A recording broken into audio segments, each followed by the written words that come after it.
was a gun. I'm not voting. If we want to build our nation. The problem with the Somalians. Just want to experience something else than a black man. Move on, move Can't be like a horse with blinkers on. Honestly say, I was about to have corrupt sex and then I pulled crap, up. but it's nice. John Biamgisha from Uganda. Rita Desai, Cape Town. My name is Kanyisa. I'm from the Eastern Cape. My name is Yasin Samuel. I'm doing my PhD in computer science. She has those tendencies. I called her nerd earlier. She didn't want to She's be my a nerd. token PhD friend. Well, I'm doing disability studies postgrad now at mid school. So I'm doing electrical engineering. I'm actually a third year student doing a Bachelor of Social Sciences in environmental and geographical science. My accident happened when I was 26 on the 1st of April. I broke my neck. I'm a tetraplegic, which means basically mobility from the chest down is gone. I'm partially sighted, so I was pretty much at normal sight, whatever normal is. That's a tough word. Until I was like 12, 13, and then actually as soon as I hit puberty, you know, like the whole thing when you start growing boobs and all those other girly things, like keratoconus hit at that moment. It's like a degenerative disorder, and just slowly my sight has deteriorated. You actually all I have a speech disability, or in generally terms, stuttering. I'm blind. I could say maybe 99% blind. I lost my sight when I was 19 due to leukemia. And that was about 13 years ago in March.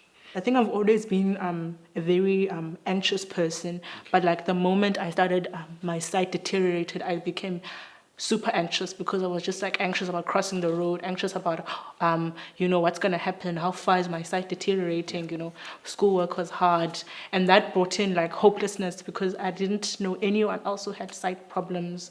And it was more like bring on the depression and also with school. So it's more like the more the sight gets worse, the depression comes in and the anxiety. And yeah, the depression and anxiety is quite deep because it's caused by so many things. But yeah, that's been my experience. And it's been very hard being at university, having a sight issue. The transition from seeing to not seeing, I was getting ready to go to university to do medicine and obviously couldn't. And that's when I turned to a career in computer science because there is speech software for computers. So like it can talk and you can use it and access pretty much everything. So I took that route because it was what I could do. It was at a level of I'm not going to do what I want, but what I can. And well, it's turned out great. I love what I do and it's going well. For persons with a disability, I think it's very different from person to person based on how you were brought up. I think that our society is my immediate world is a very open-minded one because my parents are teachers, my sister's going to become a teacher, so they understood what society and different people are like, man. So for me, it was more my internal adaptation to my disability in terms of how do I feel about it? Am I ready to face it? And my biggest thing was that when my accident happened, I could have died. You understand? And that blessing that God gave me was, here's life. Here's your second chance. Am I going to complain that I'm in a wheelchair and alive? No. Just like you said, you could have died. My family were more concerned about the cancer. It was, because that back then it was really bad. I was sick, I was bedridden. And my mom was helping me out with pretty much everything, feeding, bathing, whatever. And it was more of, I just want to get back to be healthy, that I didn't really focus on the fact that I couldn't see. And back then we thought the sight was temporary, cure the cancer and the sight will come back. And so when we found out it was permanent, I always tell people that the biggest blessing in my life has been my family because people think, you're strong. If I lost my sight like you, I would have killed myself. Yeah, I've gotten so many of those comments. I just walked into a road and let a car run over me and something. But I think sometimes when you get something devastating, you need something more to live for beyond yourself. And that is what my family was for me. My parents said, whatever you want to do, it doesn't matter about the price. If you want to use some crazy equipment that is only available in the US or whatever, we'll get it to you. So tell us what you want. So my life became whatever I wanted. And so how do you then sit back in a corner and cry all day and complain that, I don't have my sight, when the people saying whatever it takes to make your life as normal as possible will make it happen. And it's like the support system from my siblings, from my parents, the love, like you feel it in each and everything. It was a challenge to me. Like, I need to make this worth it. They are sacrificing a lot of time and energy and emotion. I can't hold them back. If I don't achieve anything, it will be my fault, because they have basically put everything before me and said, choose what it is you want. So my parents found out, or basically noticed my start at a tender age of about 6 years old. They actually sent me to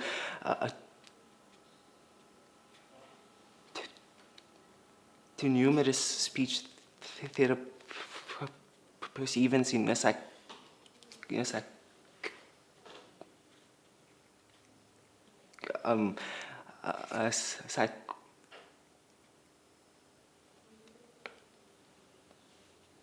psychologists and generally, and it's a bit technically stutterers, they are basically they are seen, but not actually heard. So that is something that I always try in hiding, because no one actually noticed that I stutter. So I feel that it's more tough for me. Trying to, like a simple example is to socialize,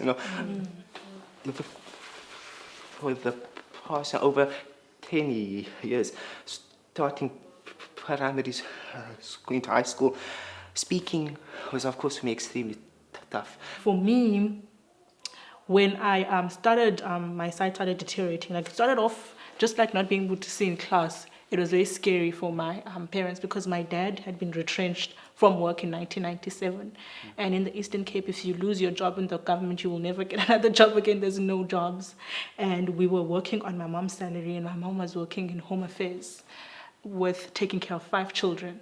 So the first thing my family had was fear, because just from inception, where are they going to get money for glasses? So as my vision started deteriorating, like I remember in school, my teacher took me to the optometrist and said they will pay for me. Then where I was diagnosed with keratoconus, it added more fear, because it meant even more money. I remember the second time I went to see the optometrist, I had a retina detachment, which is basically like your retina's coming out, and you have to do an emergency operation. And the first thing was that the closest specialist that could do it was 2 hours away. My mom was working in an office with 5 kids. So it was that thing where it was very hard for my family to accept. There was a lot of denial, because accepting that I'm disabled would be accepting all the financial and the burdens. I think when I think about my family, just everyone felt powerless about the situation, and they went into denial, and I ended up not being able to support me because of that emotion, and it was very hard for me because, like I said, I just hit puberty, like you're just trying to deal with or your body changes, 1 minute you're worried if the boys like you, and the next minute, your sight is deteriorating. You have to start seeing specialists. You are falling behind in schoolwork. So I think it's very hard then when you, that's why I always talk about being a black woman and disabled and being poor. One of the big things is that it's a very hard journey because there is just, it's so hard for your family to support you because for themselves, like one thing I noticed for my mom, and I've talked to her about this, because before I just used to just have anger towards her, be like, why weren't you there for me? And she just tells me that I was scared. That's what my parents said. I was scared. I did not know what to do. I was in so much, sorry, I'm going to get emotional now. She was like, I was in so much debt. And now you were sick. I didn't know what to do. And I think, I always cry. And I think that's the one thing that, that I'm so pro disability rights in the villages, because it's so hard for young people who start developing disability to have support because the whole family is not in an emotional place. There's no education about disabilities. It's just a burden. So yeah. So yeah, and I love how you guys speak about the experience that support and just being in a different circumstance. It makes such a difference in your mental health. And it makes such a difference in the transition, Yeah. Thank you for that. Thank you. I think as disabled people, we need to do more. We should stop waiting for able-bodied people in power to give us the power. We need to take our power. Why? Because the four of us here are intellectuals. We are going to one day, electrical engineering, a doctorate in computer science. Who would have thought someone with a visual impairment will ever get a PhD in computer science? Does it make sense? Does it add up? But the only reason why you're going to get there is because you persevered. But So I also find that discrimination against disability is like discrimination against anything else. It's based on prejudice and bad information and just plain ignorance, because you apply for a job and someone tells you something as petty as, what if you want to go to the bathroom? Now, what do we do with you? It's not about, can you do the job? It's just that we're going to have a blind person in the office and it's just going to be weird. And so it's this sort of ignorance, and which shows that there are not enough people out there. And yes, like what you're saying, we need to be seen. But I can understand for people who are a bit shy because of the bad feedback they get. When you put out there and you constantly put down, you can only take so much. But yes, we need to become the new normal. Disability needs to stop being a thing, like it's abnormal to see someone who has, because it's so rare. It needs to be so normal, so accepted, and we're so integrated into the society that we can just participate like everybody else. okay, my dream is to travel the world basically with my disability. My dream is basically to be successful. My dream is to be a success and then through my life help others. My dream is to continue my activism for poor, black, disabled people in rural areas. Yazi, you should ever sit and talk with people, or else take a walk and create a straight talk. Talk what is nice, it will make you feel stronger. Listen what is right and say what is wrong. You should ever sit and talk with people, or else take a walk and create a straight talk. Talk what is nice, it will make you feel stronger. Listen what is right and say what is wrong.